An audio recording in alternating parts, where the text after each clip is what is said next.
നമ്മുടെ എല്ലാവരുടെയും കുടുംബജീവിതം അള്ളാഹു റാഹത്തിലും സന്തോഷത്തിലുമാക്കി തരട്ടെ, ആമീൻ. 7 കാര്യം പറഞ്ഞു തരാം. ഈ 7 കാര്യം ഓരോ ഭാര്യയും ഓരോ ഭർത്താവും ശ്രദ്ധിച്ചു കഴിഞ്ഞാൽ നമ്മുടെ കുടുംബജീവിതത്തിൽ ഒരു തരത്തിലുള്ള പിണക്കവും ഉണ്ടാവില്ല, ഇണക്കം മാത്രമേ ഉണ്ടാകൂ. കുടുംബജീവിതം മരണം വരെ ഭാര്യ ഭർത്താക്കന്മാർക്കിടയിൽ ഒരു പ്രശ്നവുമില്ലാതെ മുന്നോട്ടു പോവാൻ 7 കാര്യങ്ങൾ ശ്രദ്ധിച്ചാൽ മതി.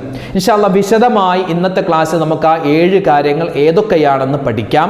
അതോടൊപ്പം തന്നെ കുടുംബജീവിതത്തിൽ എല്ലാവിധ ഖൈറും സമാധാനവും റാഹത്തും ഇസ്സത്തും കിട്ടാനും, അതുപോലെ വിവാഹ പ്രായമെത്തിയ ആളുകൾക്ക് വിവാഹം ശരിയാകുന്നില്ല ഉസ്താദ് ദുആരക്കണേ, അങ്ങനെ വിഷമിക്കുന്നവരെ, അതുപോലെ വിവാഹം കഴിഞ്ഞിട്ട് മക്കളില്ലാതെ വിഷമിക്കുന്നവരെ, അതുപോലെ വിവാഹം കഴിഞ്ഞിട്ട് മക്കൾ ഉണ്ടായി ഉള്ള മക്കളെ കൊണ്ട് ഇടങ്ങേറാണ് ഉസ്താദ്, മക്കളുടെ സ്വഭാവം നന്നാവാൻ, ഭാര്യയുടെ സ്വഭാവം നന്നാവാൻ, ഭർത്താവിന്റെ സ്വഭാവം നന്നാവാൻ ദുആരക്കണേ എന്നൊക്കെ നിരവധി പേര് പറയാറുണ്ട്.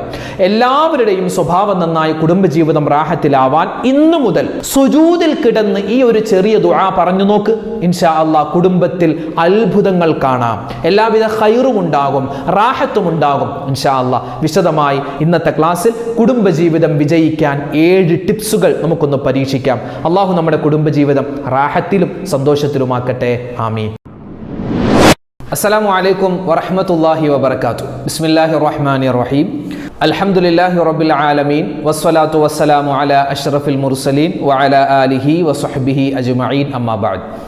സ്നേഹ ബഹുമാനം നിറഞ്ഞ സത്യവിശ്വാസികളെ, ഉമ്മമാരെ, എൻ്റെ ശബ്ദം കേൾക്കുന്ന സഹോദരിമാരെ, സഹോദരങ്ങളെ, കരുണാഭാരതിയായ പടച്ച റബ്ബ് നമുക്കെല്ലാവർക്കും, പ്രത്യേകിച്ച് നമ്മുടെ വീഡിയോകൾ കാണുന്നവർ, നമ്മളോട് ദുആ കൊണ്ട് വസിയ്യത്ത് ചെയ്യുന്നവർ, ആരൊക്കെ നമ്മളെ ഇഷ്ടപ്പെടുന്നോ, നാം ആരെയൊക്കെ ഇഷ്ടപ്പെടുന്നോ, എല്ലാവർക്കും അല്ലാഹു തആല എല്ലാവിധത്തിലുള്ള ഖൈറും സലാമത്തും ബറക്കത്തും ഇസ്സത്തും റാഹത്തും നൽകി അനുഗ്രഹിക്കുമാറാവട്ടെ, ആമീൻ യാ റബ്ബൽ ആലമീൻ. നമ്മുടെ എല്ലാവരുടെയും കുടുംബജീവിതത്തിൽ അല്ലാഹു തആല എല്ലാവിധ ഖൈറും എല്ലാവിധത്തിലുള്ള സന്തോഷങ്ങളും നൽകുമാറാവട്ടെ.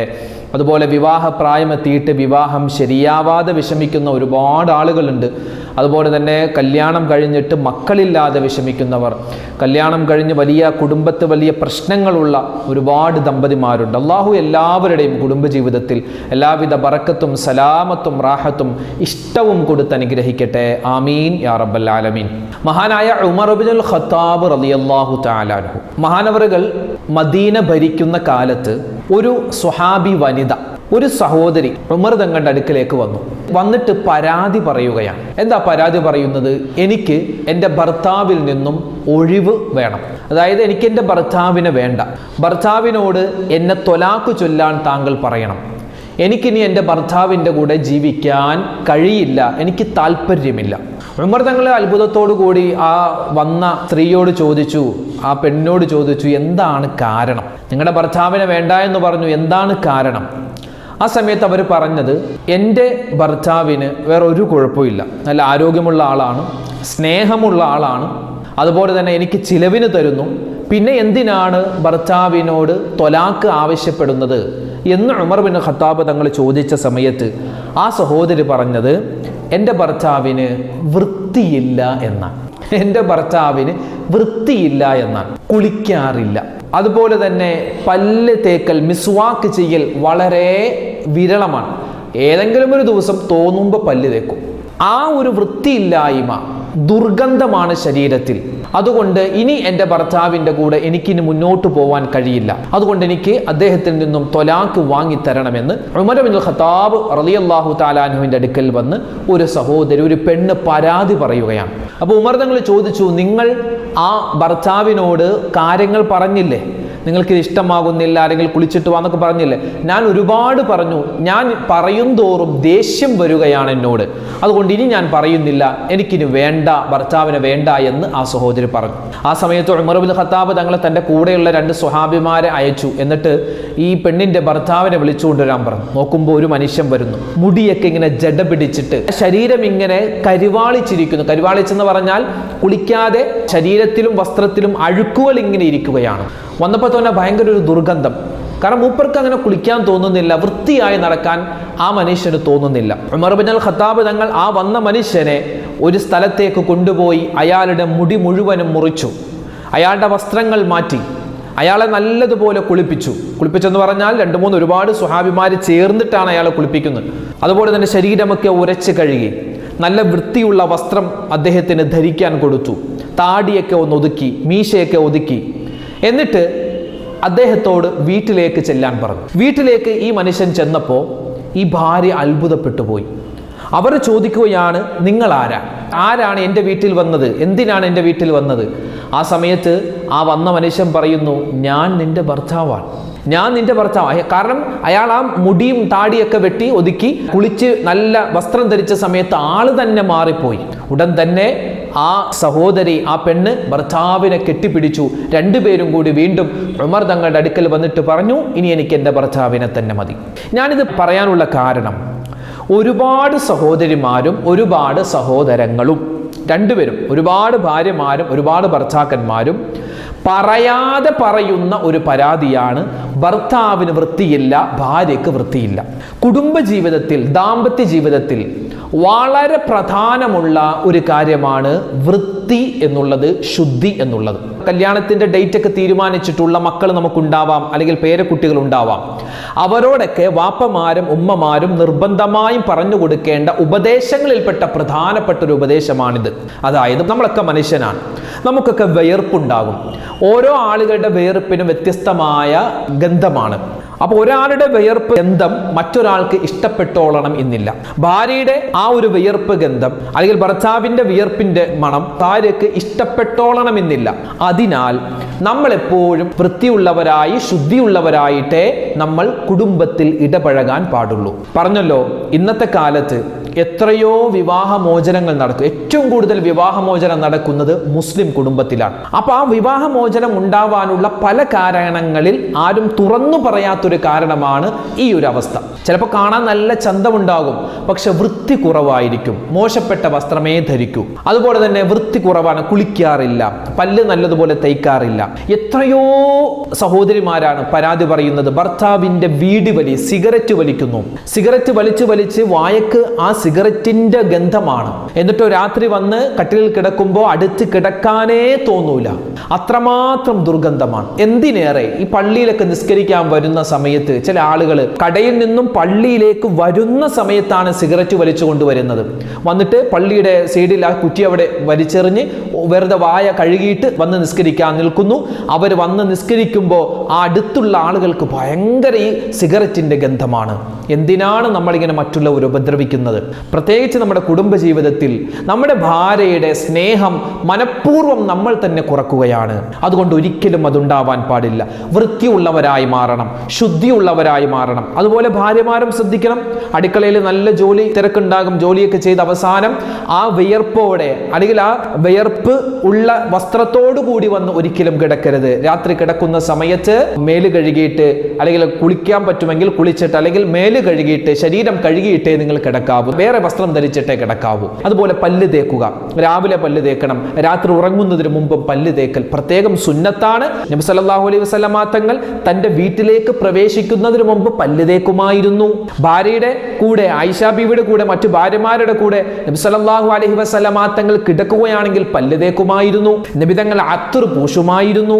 ഭാര്യമാരും അങ്ങനെയായിരുന്നു. ഇതൊക്കെ നമുക്ക് വലിയ മാതൃകയാണ്. അതുകൊണ്ട് മരണം വരെ കുടുംബജീവിതത്തിൽ സന്തോഷമുണ്ടാവാൻ ശ്രദ്ധിക്കേണ്ട ഒന്നാമത്തെ കാര്യമാണ് എന്ത്? വൃത്തിയുള്ളവരായി മാറുക, ശുദ്ധിയുള്ളവരായി മാറുക. ഒരുപാട് കാര്യങ്ങളുണ്ട് കേട്ടോ. പ്രത്യേകിച്ച് നമ്മുടെ ഈ കുടുംബജീവിതത്തിലേക്ക് പ്രവേശിക്കുന്ന നമ്മുടെ മക്കൾക്കൊക്കെ ഉപദേശിച്ചു കൊടുക്കാൻ പറ്റിയ ഉപദേശങ്ങളിൽ പ്രധാനപ്പെട്ടതാണ് ഈ പറയുന്നതൊക്കെ. രണ്ടാമത്തേത് ഹുസ്നുൽ കലാം, നല്ല വാക്ക് പറയണം. ഭാര്യയോട് നല്ല വാക്ക്, ഭർത്താവിനോട് നല്ല വാക്ക്.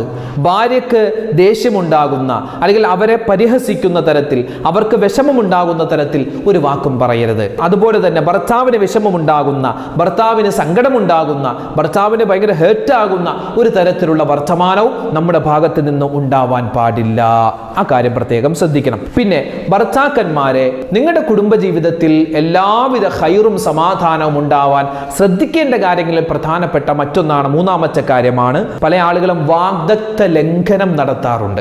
വാഗ്ദത്ത ലംഘനം നടത്താറുണ്ട്. അതായത് ഒരു സാധനം വാങ്ങിച്ചു തരാം എന്ന് പറഞ്ഞാൽ നമുക്ക് അടുത്ത ആഴ്ച ഒരു വാഷിംഗ് മെഷീൻ വാങ്ങാം എന്ന് പറഞ്ഞു. അപ്പോൾ ഭാര്യ അതിങ്ങനെ ചിന്തിച്ച് വാഷിംഗ് മെഷീൻ അല്ലെങ്കിൽ ഒരു മിക്സി വാങ്ങാം, ആ മിക്സി അവരിങ്ങനെ ചിന്തിച്ചുകൊണ്ടിരിക്കും ഓരോ ദിവസവും.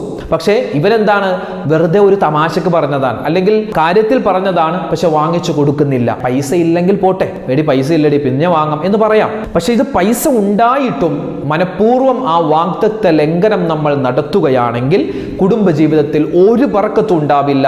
കുടുംബജീവിതത്തിൽ നഷ്ടം മാത്രമായിരിക്കും ഉണ്ടാവുക. അതുണ്ടാവാൻ പാടില്ല. ഒരു വാക്ക് പറഞ്ഞാൽ അത് പാലിക്കണം. അത് ഭാര്യയും പാലിക്കണം, ഭർത്താവും പാലിക്കേണ്ടതുണ്ട്. പിന്നെ മറ്റൊരു കാര്യമാണ്, നാലാമതായി നമ്മൾ ശ്രദ്ധിക്കണം, കുടുംബജീവിതത്തിൽ എപ്പോഴും സമാധാനവും എപ്പോഴും സന്തോഷവും ഉണ്ടാവാൻ ശ്രദ്ധിക്കേണ്ട മറ്റൊരു കാര്യമാണ് പരസ്പരം നമ്മുടെ മാതാപിതാക്കളെ, ഭാര്യയുടെ മാതാപിതാക്കളെ ഭർത്താവോ ഭർത്താവിന്റെ മാതാപിതാക്കളെ ഭാര്യയോ ഒരിക്കലും മോശപ്പെടുത്തി സംസാരിക്കരുത്. ഭാര്യയ്ക്ക് എപ്പോഴും അവരുടെ ഉമ്മയോടും വാപ്പയോടും സ്നേഹമുണ്ടാകും. അതുപോലെ തന്നെ ഭർത്താവിന് എപ്പോഴും ആ ഭർത്താവിന്റെ ഉമ്മയോടും വാപ്പയോടും സ്നേഹമുണ്ടാകും. ഭാര്യ ഒരിക്കലും ഭർത്താവിനോട് ഭർത്താവിന്റെ ഉമ്മയുടെ വാപ്പയുടെ കുറ്റം പറയരുത്. അതുപോലെ തന്നെ ഭർത്താവ് ഭാര്യയോട് ഭാര്യയുടെ ഉമ്മയുടെ വാപ്പയുടെ കുറ്റം പറയരുത്. അത് ഒരിക്കലും അവർക്ക് ഇഷ്ടപ്പെടൂല. അതുകൊണ്ട് ആ കാര്യം പ്രത്യേകം ശ്രദ്ധിക്കേണ്ടതുണ്ട്. അഞ്ചാമതായി, ഒരിക്കലും വീട്ടുകാര്യങ്ങളിൽ അമിതത്വം കാണിക്കുകയോ പിശുക്ക് കാണിക്കുകയോ ചെയ്യരുത്. വീട്ടിലേക്ക് നമ്മൾ പഞ്ചസാര വാങ്ങിച്ചു, വെളിച്ചെണ്ണ വാങ്ങിച്ചു, അല്ലെങ്കിൽ എന്തെങ്കിലും സാധനങ്ങൾ വാങ്ങിച്ചു കൊടുത്തു, അത് അമിതമായി ഉപയോഗിച്ച് വേഗം തീർക്കുന്ന ചില പെണ്ണുങ്ങളുണ്ട്. ആ സ്വഭാവം മോശപ്പെട്ട സ്വഭാവമാണ്. അതുപോലെ തിരിച്ച് പിശുക്കനായ ഭർത്താവുണ്ട്, ആവശ്യത്തിന് സാധനം വാങ്ങൂല, വളരെ കുറച്ച്, എപ്പോഴും കുറച്ച് വാങ്ങും. അത് പാടില്ല. പിശുക്ക് കാണിക്കരുത്, അമിതത്വവും കാണിക്കരുത്. ഈ കാര്യം പ്രത്യേകം ശ്രദ്ധിക്കണം. അതുപോലെ തന്നെ കുടുംബജീവിതത്തിൽ എപ്പോഴും സമാധാനവും റാഹത്തും സന്തോഷവും നിലനിർത്തി കിട്ടാൻ ശ്രദ്ധിക്കേണ്ട മറ്റൊരു കാര്യമാണ്, മഹറിന്റെ വിഷയത്തിൽ ഒരിക്കലും പുരുഷന്മാർ ഒരു തരത്തിലുള്ള അനീതിയും കാണിക്കാൻ പാടില്ല. ചില ആളുകളുണ്ട്, അവര് പെണ്ണിന് മഹർ കൊടുക്കും, ചിലപ്പോൾ 5 പവനോ 4 പവനോ 3 പവനോ മാലയോ വളയോ എന്താണെന്ന് വെച്ചാൽ കൊടുക്കും. കൊടുത്ത് അതാ പെണ്ണ് ധരിച്ച് ആ ഭർത്താവിന്റെ വീട്ടിലേക്ക് വന്ന അന്നത്തെ രാത്രി, ആദ്യത്തെ രാത്രി തന്നെ അത് ഇങ്ങോട്ട് ഊരി വാങ്ങും. എന്നിട്ട് നേരെ കൊണ്ടുപോയി വെക്കും, അല്ലെങ്കിൽ പണയത്തിന് വെക്കും, അല്ലെങ്കിൽ മറ്റുള്ളവർക്ക് കൊടുത്ത് പൈസ വാങ്ങുന്ന അല്ലെങ്കിൽ മറ്റ് സാധനങ്ങൾ വാങ്ങുന്ന, അതായത് ഈ പെണ്ണിന് പിന്നെ ആ മഹർ മാലയെ കാണാൻ പറ്റൂല.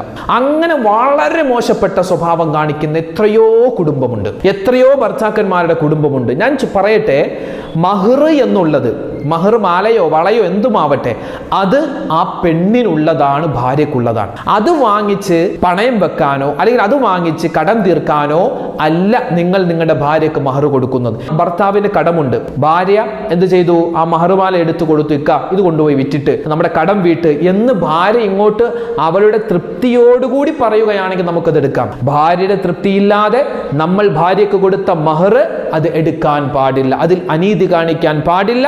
അനീതി കാണിച്ചാൽ ആ കുടുംബത്തിൽ ഒരു ബറക്കത്തുണ്ടാവില്ല. അവരുടെ ഇടയിൽ പിണക്കങ്ങൾ ഉണ്ടാവാൻ സാധ്യത ഏറെയാണ്. ഈ കാര്യം പ്രത്യേകം ശ്രദ്ധിക്കണേ. മറ്റൊന്നാണ്, എപ്പോഴും ശാരീരികമായ ആ ബന്ധം എപ്പോഴും സന്തോഷത്തിലായിരിക്കണം. ഭാര്യയ്ക്ക് ഇഷ്ടമില്ലാത്ത സമയത്ത് അല്ലെങ്കിൽ ഭർത്താവിന് ഇഷ്ടമില്ലാത്ത സമയത്ത്, മൂടില്ലാത്ത സമയത്ത് ആയിരിക്കരുത് ആ ശാരീരികമായ ബന്ധം ഉണ്ടാവേണ്ടത്. പല ആളുകളും അങ്ങനെ പറയാറുണ്ട്, പല പരാതികളും പറയാറുണ്ട്. എന്താ പറയുക, വളരെ മോശപ്പെട്ട രൂപത്തിലാണ് ആ ഒരു ഭാഗം കൈകാര്യം ചെയ്യുക എന്ന് പല ഭാര്യമാരെ പറ്റിയും ഭർത്താക്കന്മാരെ പറ്റിയും പരാതി പറയാറുണ്ട്. അതുണ്ടാവാൻ പാടില്ല. അവസാനമായി പറയട്ടെ, ഭാര്യ ഭർത്താക്കന്മാർക്കിടയിൽ കുടുംബജീവിതത്തിൽ എപ്പോഴും സന്തോഷവും സമാധാനവും നിലനിൽക്കാൻ നമ്മൾ ശ്രദ്ധിക്കേണ്ട ഒരു കാര്യമാണ്, സംശയരോഗം പാടേ മാറ്റണം. കുറച്ചു മാറ്റണമെന്നല്ല, പാടേ മാറ്റണം. എപ്പോഴും ഭർത്താവിന്റെ മൊബൈൽ എടുത്ത് ഇങ്ങനെ നോക്കുന്നു, ആരാ വിളിക്കുന്നത്, ആരാ മെസ്സേജ് അയക്കുന്നത്. എപ്പോഴും ഭാര്യയുടെ ഫോൺ എടുത്ത് നോക്കുന്നു, ആരാ വിളിക്കുന്നത്, ആരാ മെസ്സേജ് അയക്കുന്നത്. ഇങ്ങനെ ഒരു സംശയരോഗം ഉണ്ടാവാൻ പാടില്ല. അങ്ങനെ സംശയരോഗം ഉണ്ടായാൽ തന്നെ കുടുംബജീവിതത്തിൽ ഒരു ബറക്കത്തില്ലെന്നാണ്. ഭർത്താവ് പുറത്തേക്ക് പോയി, അയാൾ എങ്ങോട്ട് പോയി, എന്തിനാ പോയത്, അല്ലെങ്കിൽ ഭാര്യ പുറത്തു പോയി, എന്തിനാ പോയത്, എവിടെ പോയതാ, ഇങ്ങനെ സംശയരോഗം വെച്ചുകൊണ്ട് നടക്കാൻ പാടില്ല.